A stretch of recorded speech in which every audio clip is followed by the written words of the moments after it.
Welcome to Watercolor 42, Studio 42, and today I'm going to be doing a little bit of masking tape work here. I've done the outside border so that I've made a sort of a false mat around my work, and then I'm just going to put some tape down now, and at random, somewhat, in different areas, different length. Now, the higher up that you put the tape on the paper, if these are going to be trees, that means they're further away. If I put something close, like I'll put this next one down here, this means that the tree is closer to me, right in there somewhere, okay? Now, I can strike a happy medium. I'll just put a piece of tape right in here, and that's halfway between the two I have. Now, every so often,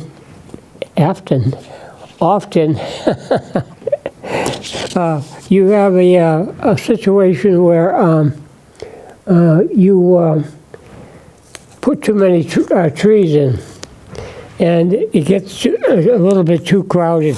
And also, you want to put some trees in that are sort of really leaners,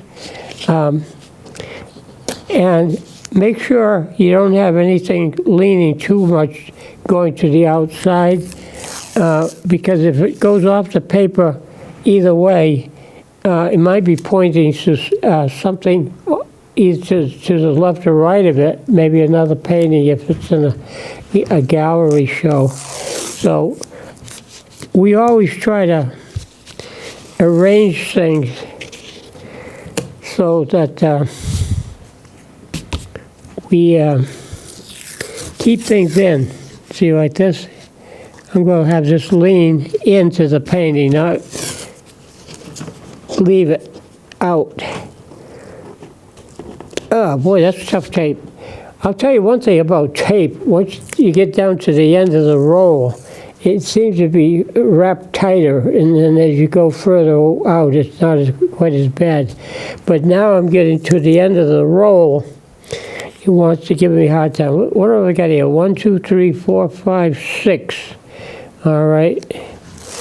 That's an even number. Just to make it an odd number, let's stick one over here.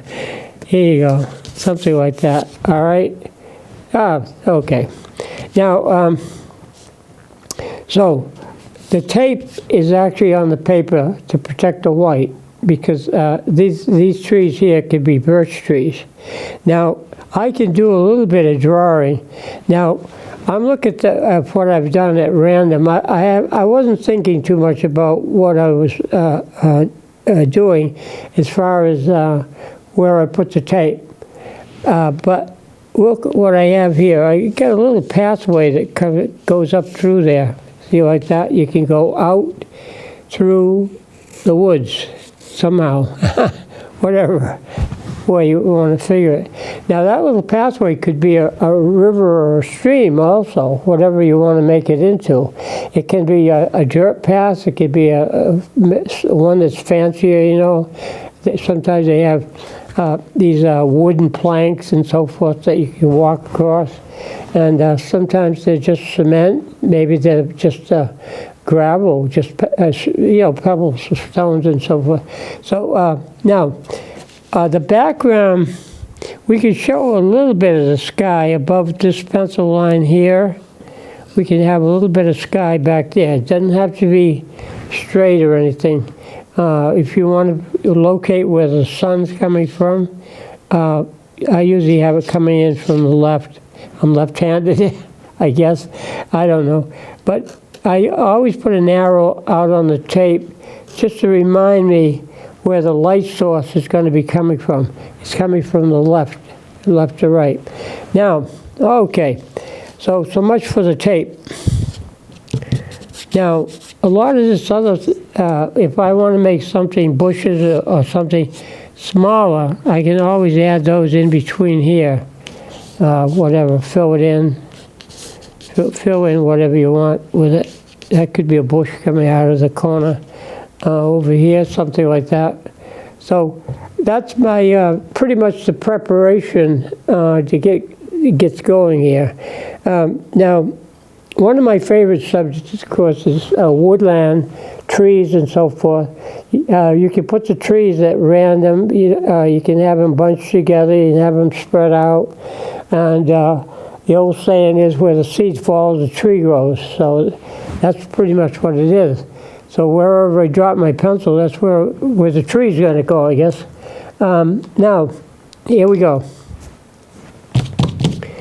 If I'm doing an outdoor picture, I have to decide the light source, where it's coming from. And I've already done that with my pencil, with the arrows out on the tape.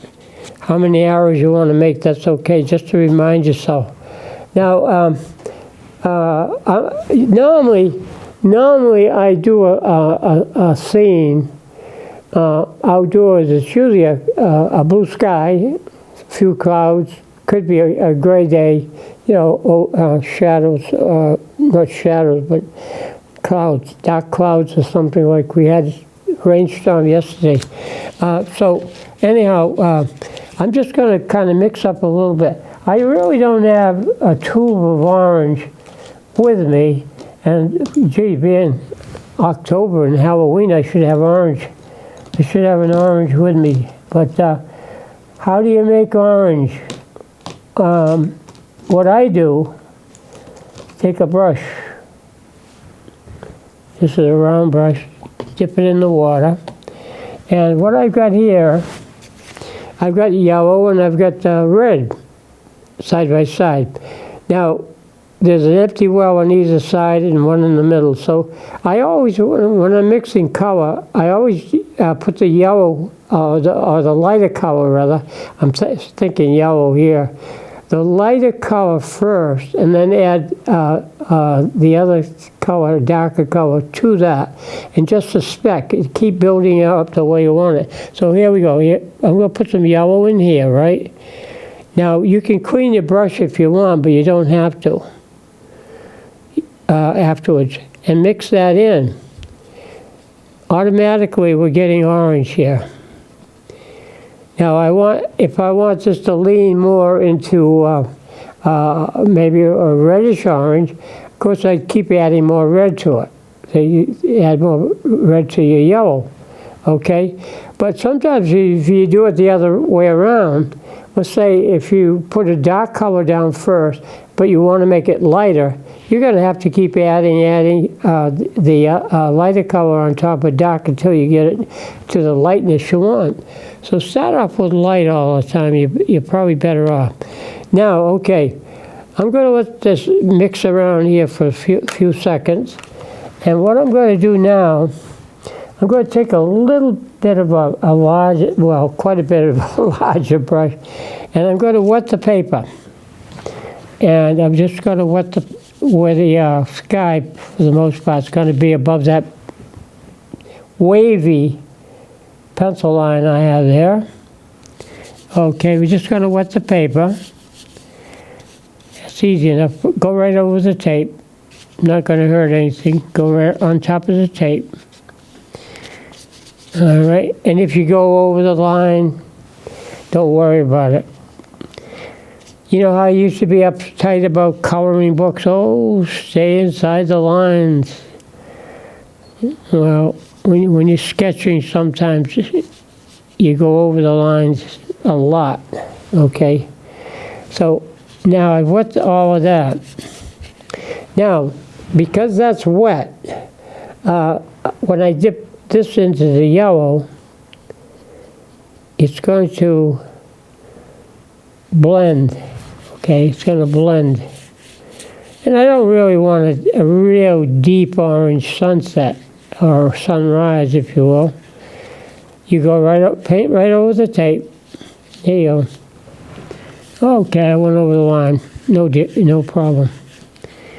All right, let's go over here. And a little bit more yellow.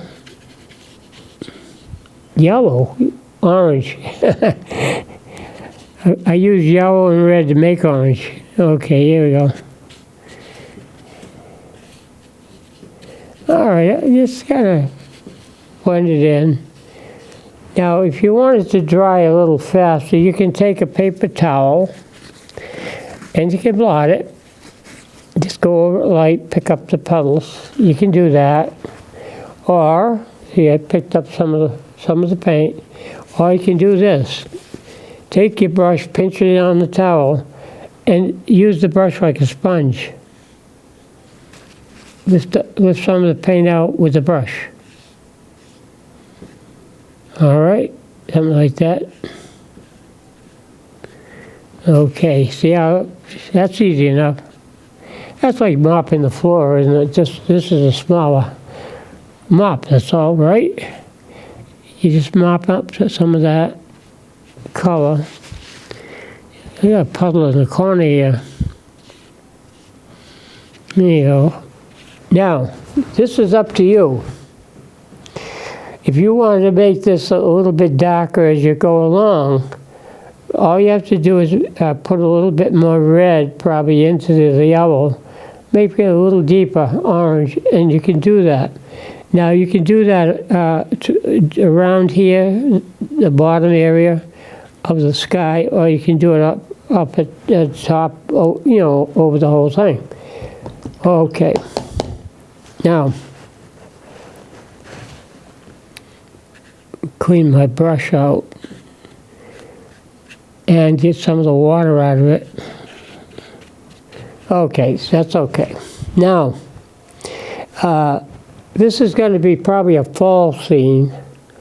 So whatever trees we have, like maybe in the background, they can be a different color, and you can put them in if you want.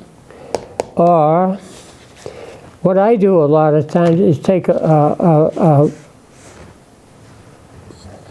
kind of a brownish color, raw umber. Wait a minute. Oh, jeepers, I picked up the wrong one. I got another yellow. Let's do this. Let's put this one over here. Now, let's see what happens. What if I take a little bit of the yellow and mix it in to the darker color? I'm going against the grain when I'm talking about this. I would probably do it differently, okay? Now, you can do some of this color. I'm going to water it down a bit. That's a little bit on the side of the too much of the lighter side, but we can just kind of darken that in there.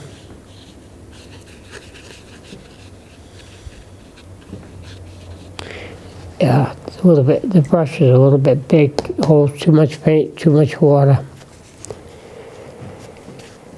Oh, we just dry it out a bit, lift some of that out. This can go up into here if you want. Go up into the sky if you want. Now, I consider myself sort of a loose painter. I don't get too uptight about a lot of things. Fluid, keep it loose, water. And spread it around. Take some out of here, put it over here. If you don't want it to be too dark, just take some of that pigment out of there. Now these can be, this could be sort of a darker background, and it will be, the darker the background, the further your eye tends to carry back into the painting. So a lot of times what I'll do is take some of these fall colors, and let's get rid of this guy for a second here, put it over here. Let's blot some of this.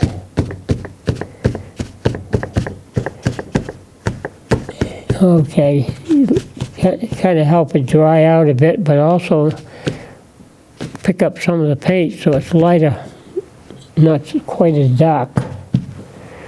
Although you can repeat, like you can have darker areas here, there, and whatnot.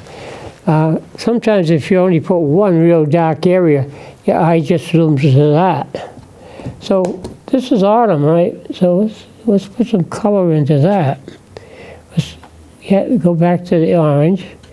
Now I can stick with this brush if I want, or I can go to that round brush. This is a flat across here. This is a round, and I can start doing this. Sort of dabbing in here. Okay, multicolor.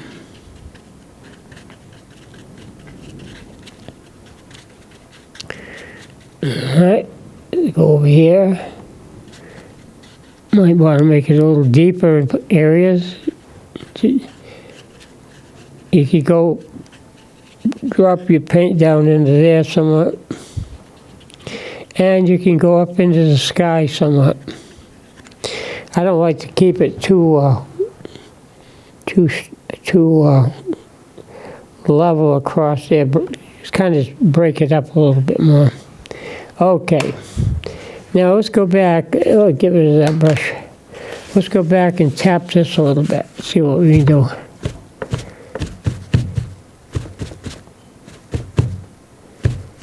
Okay. Now, there's many things you could use. A lot of times I use a sponge, and one of the ocean sponges, not the man-made sponge, but the actual sponge from the ocean. And you can use a part of that as stippling, to get the texture. I don't know if I brought a piece of sponge with me. I don't think I have one in the bag. But what I'll do is just get the effect from using a brush, just sort of tapping the brush on the paper. You can sort of spatter to get that effect. Now you find as you go along, if you take up a little bit of painting, whether you're serious about it or just as a hobby or whatever, the thing is, don't be afraid to experiment. Don't buy the most expensive paper to practice on. You can get a pad. It's not the real expensive paper is cotton paper. But regular wood pulp paper is okay to practice with, and you could use it. They have some pretty good wood pulp paper. Whatnot. There's other materials you can paint on too. Okay, I just kind of do that. See, that's a little heavy up there. Well, I like to repeat the color more than once.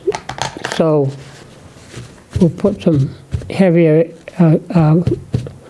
orange over here, kind of balance it off a bit.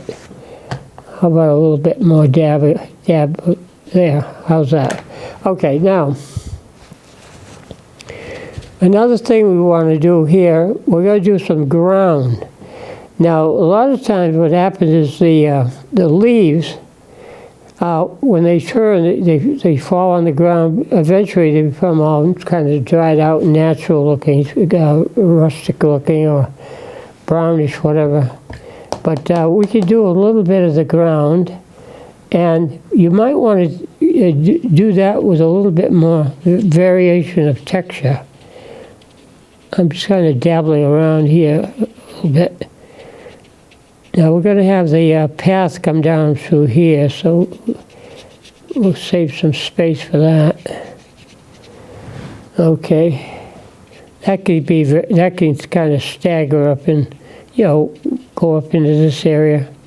You can even make a lot of like trunks of trees in there already. Do something with it. Whatever.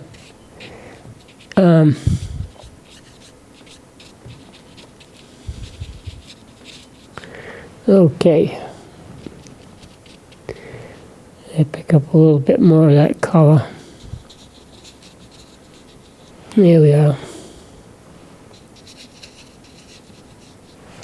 All right, now, if you're going to pick up some leaves on the ground, you can put some of those specks in there.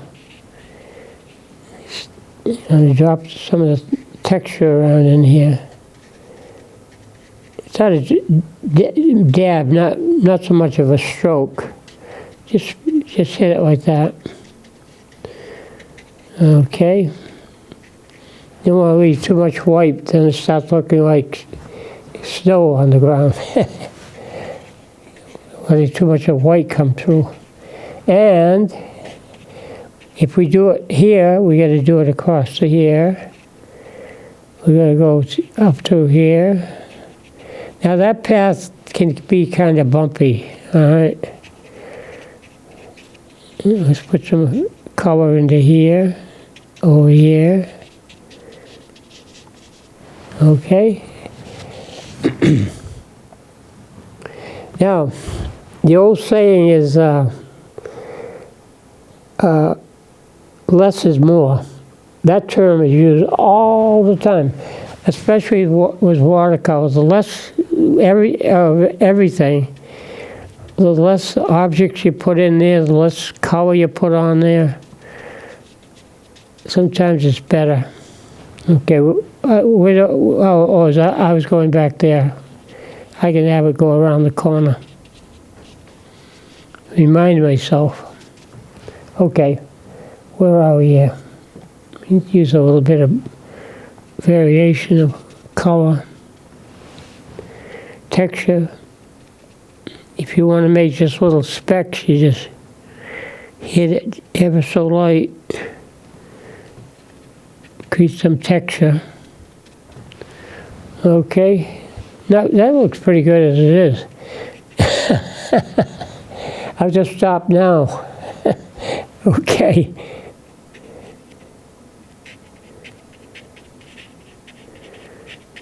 All right.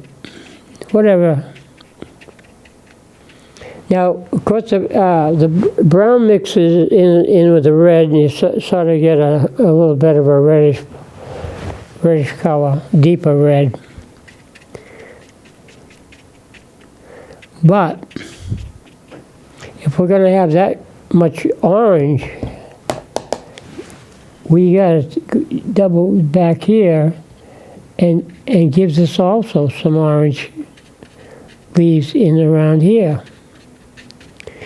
Yeah, kind of blend in a bit.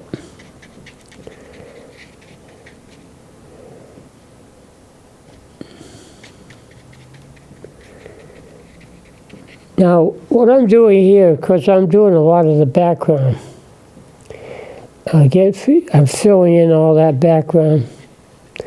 I can deviate a little bit off the path. This edge here can be broken up. It doesn't have to be as straight as an arrow walk path. It can be broken up a bit.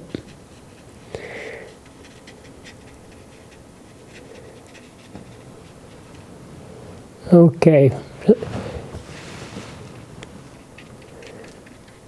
Now, if you got too much white in there, like I said, it might look like a dusting of snow, so probably try to fill it in with less white coming through. Okay, let's dab around here. I'm going to go right down into the corner here. Sometimes if you're running out of dots, you can just use your brush and fill in corners like that.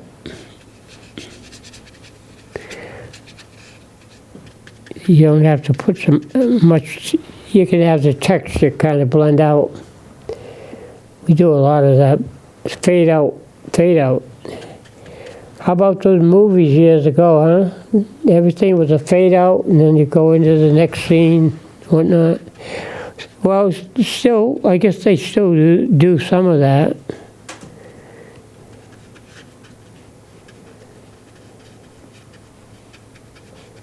Okay. I'll make sure I don't get too much into the path yet. All right.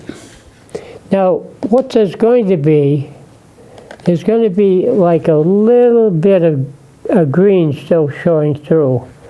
So I do have a green tube somewhere here. I may have to. What the heck? I'll make some green. Now you got yellow. So now all you have to do to make that turn green is to add blue. I guess that's the shade I want. We'll put that blue over here, okay?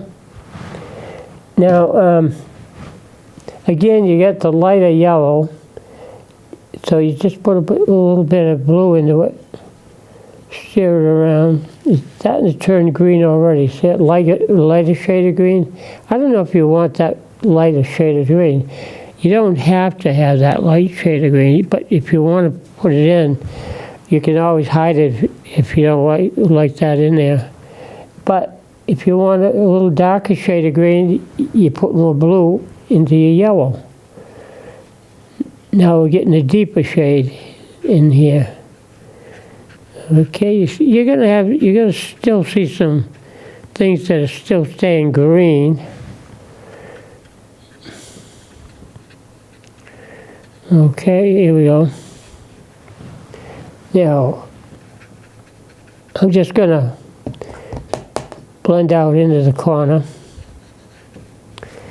Okay, and take some of that green, put it over into here. Color distribution, right? All right. And push that around. You can make it look like grass. Kind of point it up a bit.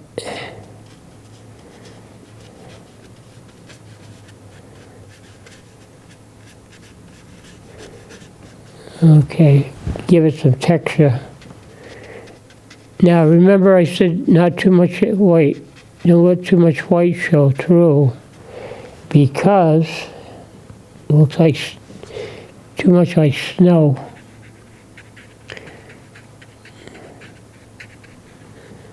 And we'll get the snow, I guess, fast enough. We don't have to put it in right now.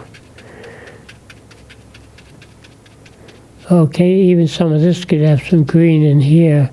But if you put some green there, you gotta give this side a little bit of green in that.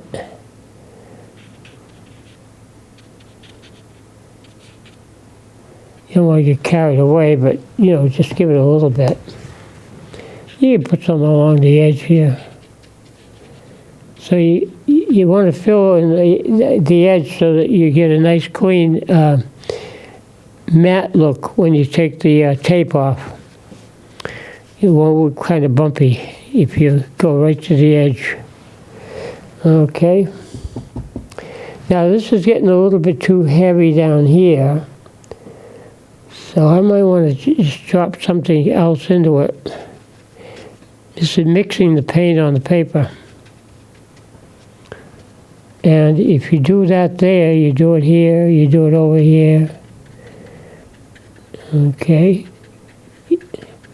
Equal distribution here. Let's keep filling in those, I call them little windows. All those white areas. Sometimes if you're making people, you want a big crowd of people, you just make the dots for the heads and add the color for the, the different variation of clothing color. It's a fast way to make people. Okay, I don't know if I want that there like that. Let's put a little bit more green into it.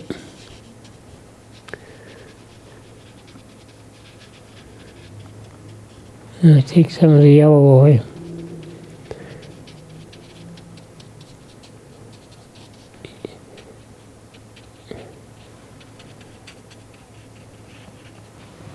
Okay. Now sometimes what I do, so to not make it look like heads, I just pull the paint around so it doesn't look like heads.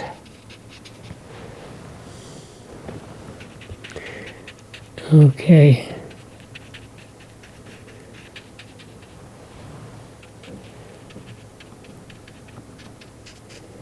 All right.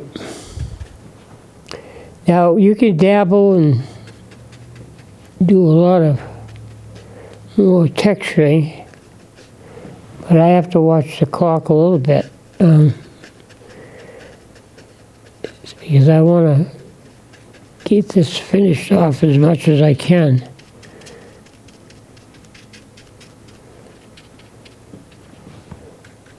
Okay. And go up into there. These can be made to look like fir trees in there. Have a blend of different types of species in there, bushes and trees and so forth. Again, it's a distribution of the color. Going towards the edges here. Okay.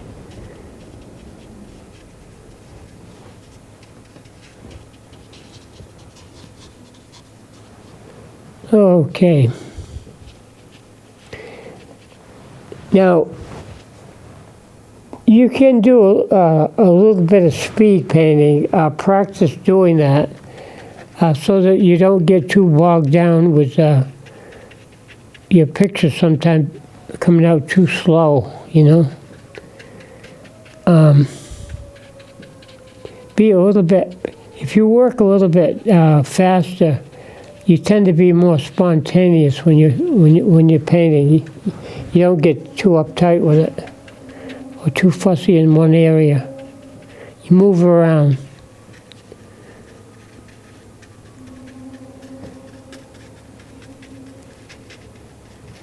Okay. I'm hiding a lot of those spots, right?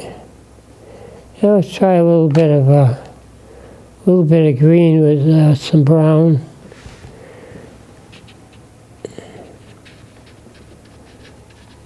A little bit too white in here, so let's hide some of those specks.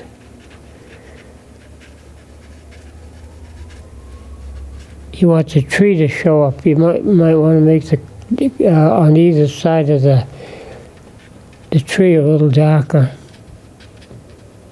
so it contrasts. When I pull the tape, you'll see what I mean. Let's see up in here. Okay. Now, what we have here is a little bit of a sky problem. The sky is starting to kind of look like trees too. That might be all right, because I can always do something else with that. We got most of the dots hiding here. There's a couple more taps here and there. Okay, I could always go back and tap that a little bit later. Now, if you want to do the path, you might want to make it just a little lighter shade. You don't want to leave it white, but you might want to just take a little bit of this and it's kind of temper it down. Make it look like, oh boy, not that much. Let's erase some of that. I pull it around in a hurry here. Get that color of that path in. It has a little bit of shadow on the edge. Got to have a little bit of shadow of the trees, so that can be a little bit darker up through here. Okay, let's hide some of that. Go right to the edge here. That path kind of disappeared, didn't it? It overgrew itself here. Okay, get some of that next to the tree, underneath the tree. Okay. Now, if you, this is up to you, but you can blot this, or you can lift some of the color out with your brush. Make it look, you know, like dirt. You can put specks in it for gravel, pebbles, stones, whatever. I do that a little bit later when I sometimes spatter with the brush. Now, what else we want to do? Okay. We're almost getting ready. We can start pulling the tape off. The only trouble is I don't like to pull it too soon. If I was home and had plenty of time, I'd probably go out and have a dish of ice cream or something while I let it set up and dry more.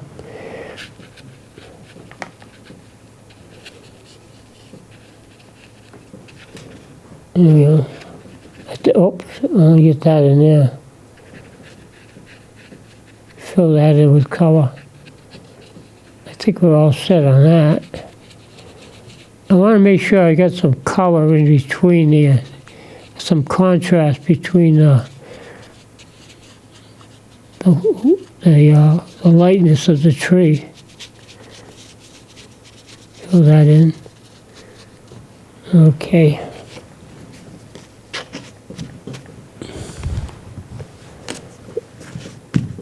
Yeah. Oh. Yeah. When you do something, you want to repeat. Make it look like it's not a mistake. Oh, well.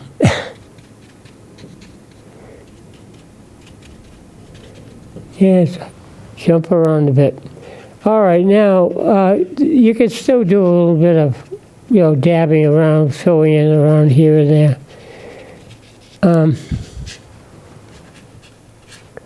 Whatnot.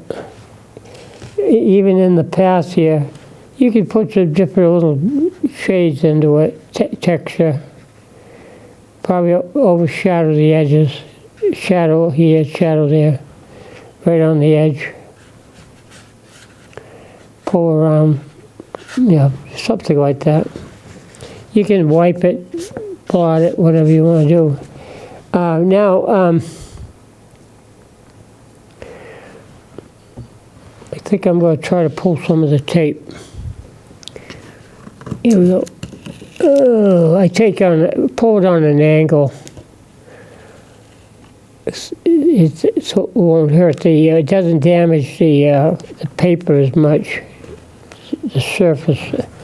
Okay, that's one of those off.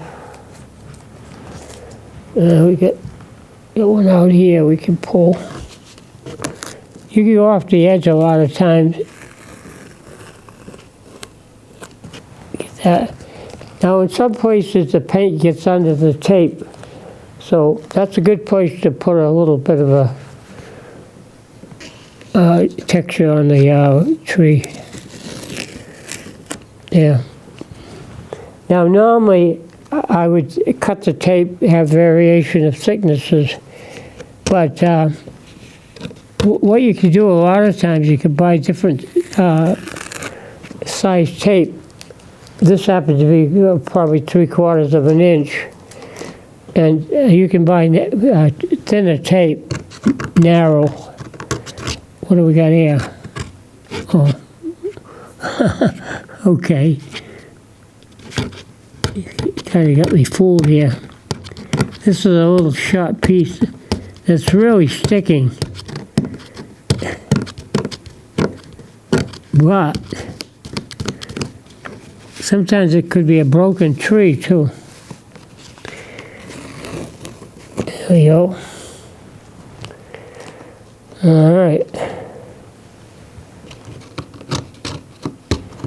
How are we doing on time? Oh, not bad. Okay. Ooh, right down into that. Okay.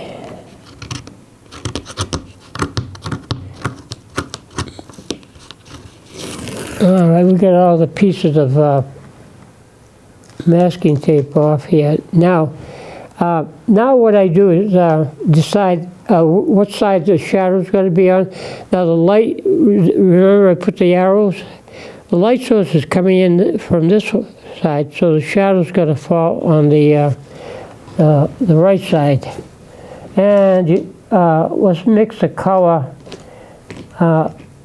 I think I can get away with Payne's gray. We'll put a little bit there. And you can put a little bit of blue into that too if you want. And we'll find another brush.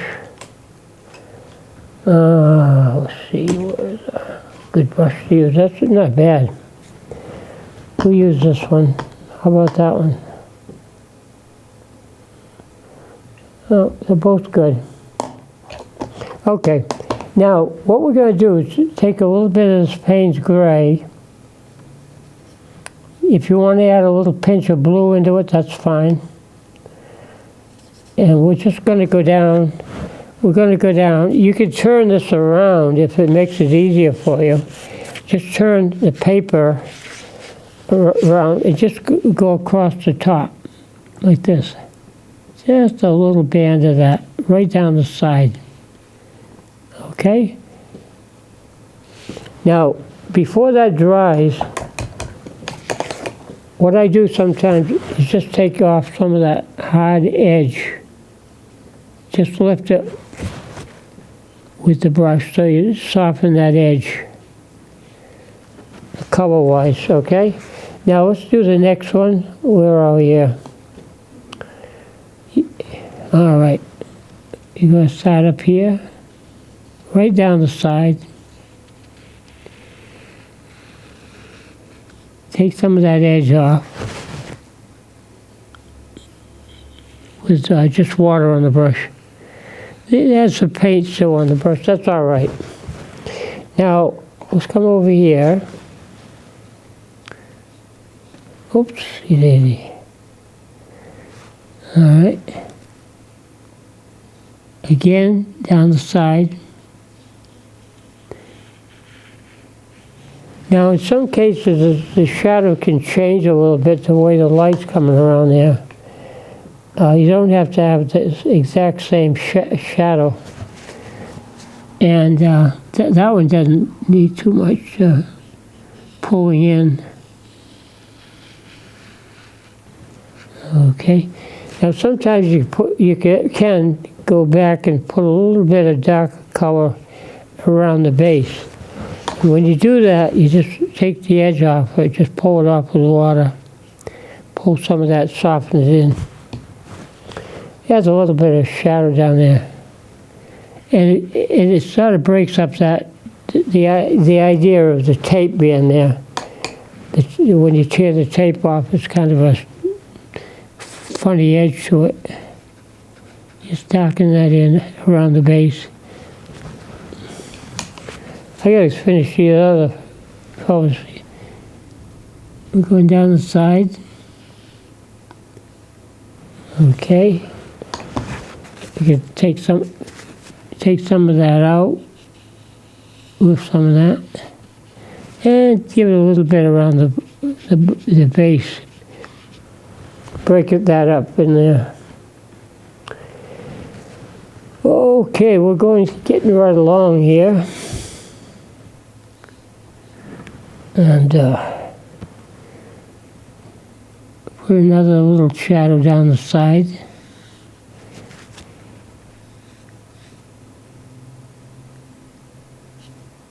Go right off the tape. And let's soften that edge up.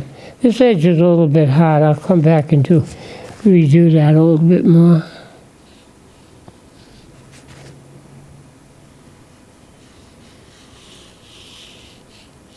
Okay. And a little bit across the bottom. Kind of break it up a bit. It's supposed to be, it goes into the ground, you know. Yeah. Darken that a little bit more. Okay, now Now, this is up to you. You can take some of this color, and if this is dry enough, you can make some more smaller little trees and bushes up into there if you want. You know, have something in the background. Whatever you want to do with it. It's a little bit on the wet side still, so I'm not going to go crazy about doing too much of that yet. Let it dry. You can even use a permanent marker if you want, black marker. Okay, now we're going to put some markings. We're going to put some texture, like a little specks and dots on the tree. Don't make them evenly. Don't make them look like a ruler. But either go left side, right side, whatever, and vary the size of the markings. Left, right, whatever. Jump around. Okay. Sometimes I put a little color towards the end.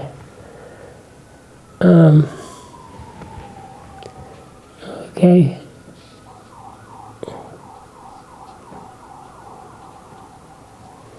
Here we go.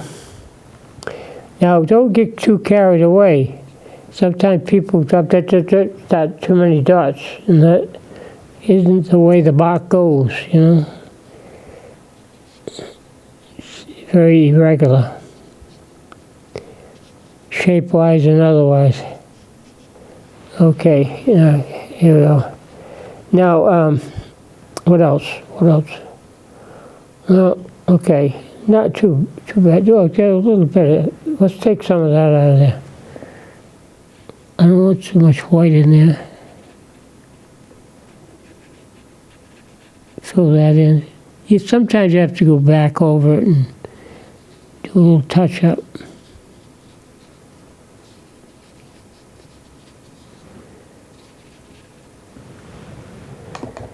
Okay. Now, so much for that. Now, if you have a marker, excuse me, you can use your marker for some of those real fine textures. Sometimes it has specks from bug bites on the bark. Now, I've spent a lot of time looking at birch trees. Well, I wouldn't say a lot of time, but I've spent some time studying the wood. In fact, I even have some samples that I keep in my fireplace just for samples, though, not to burn. And just to make it look like I got some firewood around here and there. Okay, excuse me. Wow. So anyways, I've had this little cough once in a while. It comes back. I was in bad shape last week, so couldn't make it.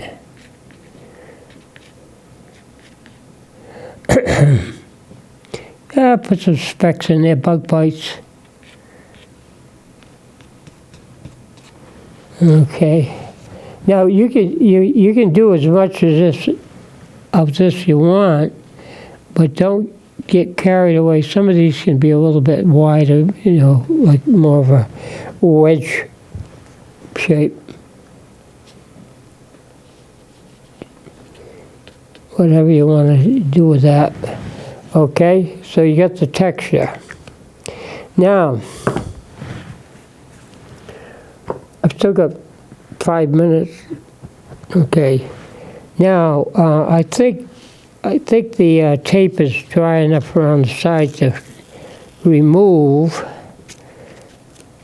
and hopefully it doesn't tear on a 45-degree angle, and it's not so, it's supposed to come off without damaging the surface of your watercolor paper. There you go, that's that side. should have a frame. I could put this in a frame for you. Okay, we're going to pull this down here.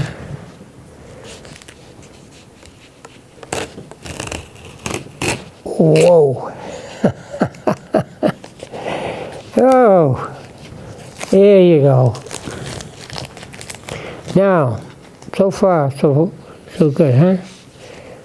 Okay, let's take the tab off here. Whoa, let's go to this one first. Go this way. So when you paint, you can go off the edge because you know you're going to pull the tape off and you're going to end up hopefully with a nice clean edge. Make sure your hands are clean when you pull the tape. Or dry. What am I doing? Am I getting the tape or what? You just get some of that out of there.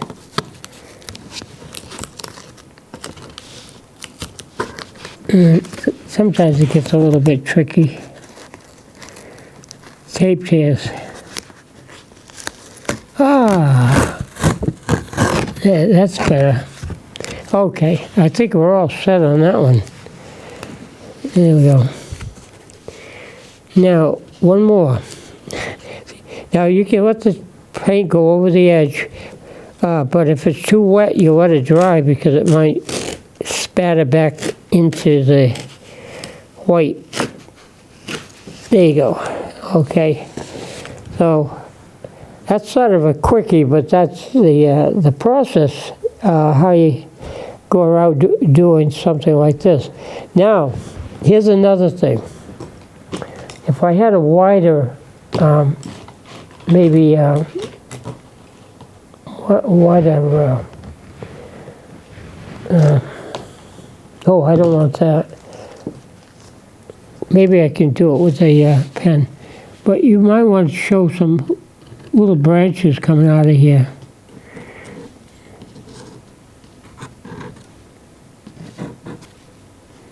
Try to break it up a bit.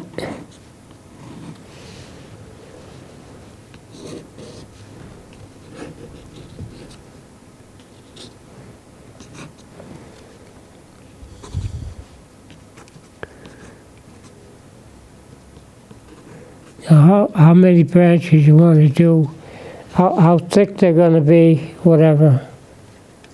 You can decide on that.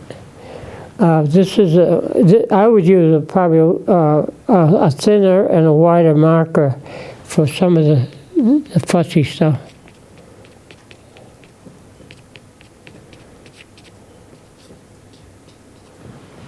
Okay. Now, I'm almost running out of time, but normally if I was going to sign it, I'd find an area down here. I just put B.H. Macomber, M-A-C-O-M-B-R. Just put my signature in there somewhere. And that's it. You buy a frame. This happens to be a 16 by 20, I think. Maybe a little bit larger, but anyways, you set this right inside of the frame. Put some wire across the back, and you get yourself a painting, okay? Now, as far as anything else you want to do to it, you can add more into the background. But guess what, folks? My time's up. But see you next time.